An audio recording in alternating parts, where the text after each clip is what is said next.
Those of you that are relatively new to working with Project may enjoy the ability to use wizards to get some of your work done. And one of the nice wizards that we can work with here is our Critical Path wizard. We're going to look at that right now. I've opened up the Project Critical Path exercise file again to start from scratch. And I'm going to remove the split by pulling down the split bar so that I'm just looking at my Gantt chart. Now, to get to your Gantt chart wizard, we go up to the Format menu and we select Gantt chart wizard. So it says here, welcome to the Gantt chart wizard, and it's going to help us create or format our Gantt charts to look exactly the way we want it. Great. So I'm going to click on the next button. Now, what kind of information can I display in my Gantt chart? Well, we can have the standard display, which is what we have. We have black summary lines. We have blue task lines with an indicator of the progress within the Gantt chart within the line. And we're going to have black milestones. We could have a critical path, which is what we're going to look at. And when we identify a critical path display, all of the tasks on our critical path are going to show up in red, which is great. We could also determine how we're going to have our baseline look. We can do some other looks and fields. We have a standard style 1. We have a critical path style number 2. And as you select through these different styles, you get a preview of what they're going to look like over on the left.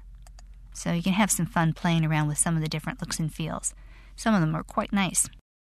And then you can also create your own custom Gantt chart if you'd like.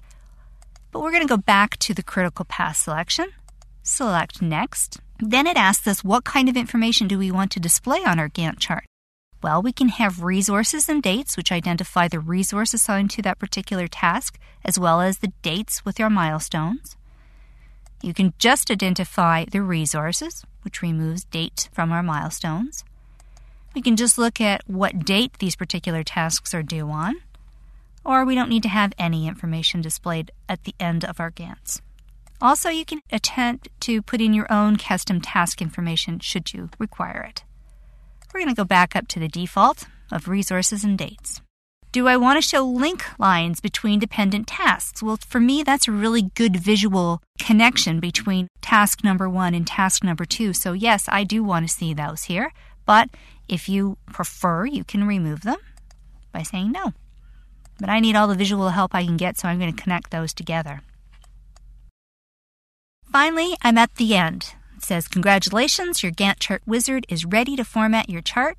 In order to have my selections applied to the screen that I have behind, I click the Format It button, and then I select Exit Wizard. And when I come back to my screen, you'll see that I have my critical path now nicely outlined in red.